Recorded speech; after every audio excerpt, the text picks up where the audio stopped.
Good morning. I am in the mountainous region of Maryland. Right now I'm at about 3,000 feet. So I'm in the inland region of Maryland.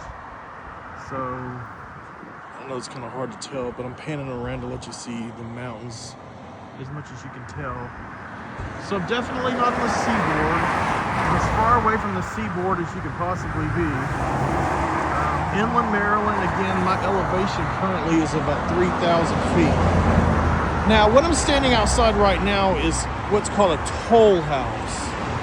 Now, a toll house is one of the very first ways that state and federal governments could actually get taxable money to pay for road improvements. This is before you have, of course, gasoline. You can have a gas tax. So one of the easiest ways to actually get money from people that were traveling on a specific area, roadway, would be to tax them with toll booths. This goes all the way back. I mean, there are instances of toll booths back in ancient Greece and ancient Rome. You see this, there's one pillar here, and there's another one over here on the other side of the street here. All right, so this highway is considered to be like the nation's highway because it was a way that people were coming from the eastern seaboard of the 13 colonies and making their way inland as pioneers. So this toll booth, it says here, this highway that I'm on right now was called the Old Cumberland Road, and this toll booth was erected in 1833, turned over to the state of Maryland. The first year that it was built, it collected roughly around $10,000, which in today's money would be roughly around $400,000. So just this one toll booth collected $400,000 in today's money in order for the upkeep of this road. And I find this the most fascinating. You have the rates of the toll.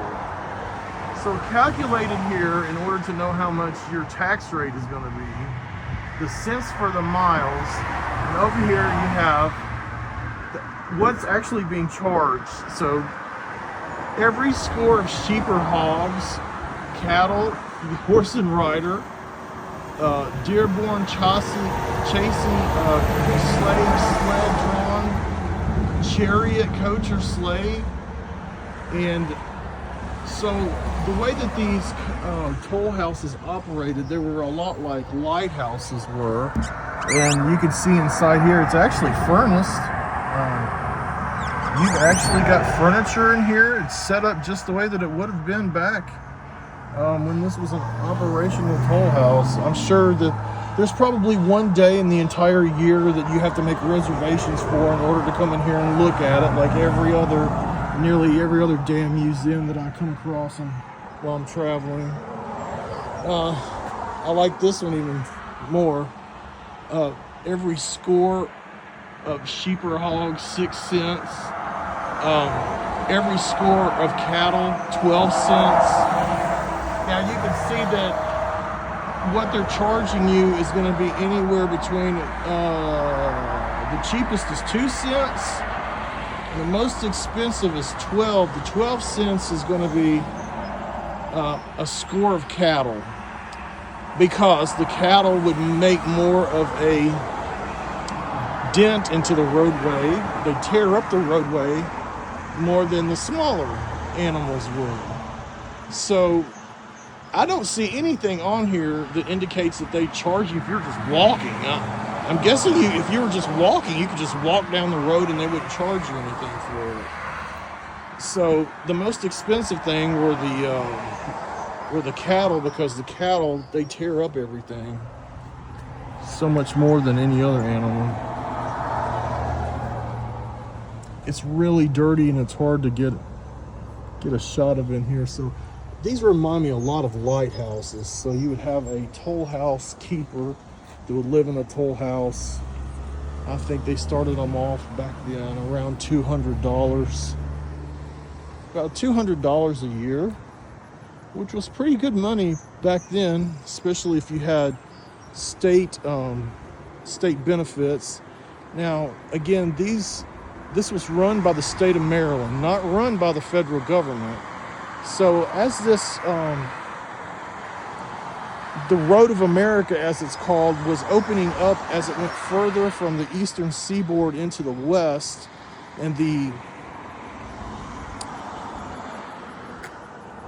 pioneers were traveling, known as the National Highway, and thus opened the gateway to the west. So the individual states would actually erect these toll houses along the roadways in order to collect money to upkeep the roads. It was really the only way that they could collect money in order to keep the roadways in a good, workable condition, because it was actually unconstitutional for the federal government to charge for people to be traveling on the roads. But they realized at the same time that as the nation grew, they needed to, of course, build roads, good roads, and continue to have the maintenance on these roads. So they came up with a compromise, and one of those different compromises, but one of the compromises in this area of the country were to build toll houses, and the toll houses would stop the people as they were coming to and from on this road and collect money from them. It would have been a very nice job to have back in then. You would have your furnished toll house you could live in. And this is a pretty good size for back then. It's very nice. And I think they'd start you off, as I said, around $200 a year. What kind of tree is this? You get state benefits. I'm not sure what kind of fruit tree this is. It looks like it might be an apple tree. Yeah, little bitty apples. Natural apples. And a little apple tree back here in the back. So there it is. Toll house leading into Maryland. And again, we're in the mountain country of Maryland, so this is like actually really getting into the deep part of Maryland. As I said before, we're around 3,000 feet right now. So there it is.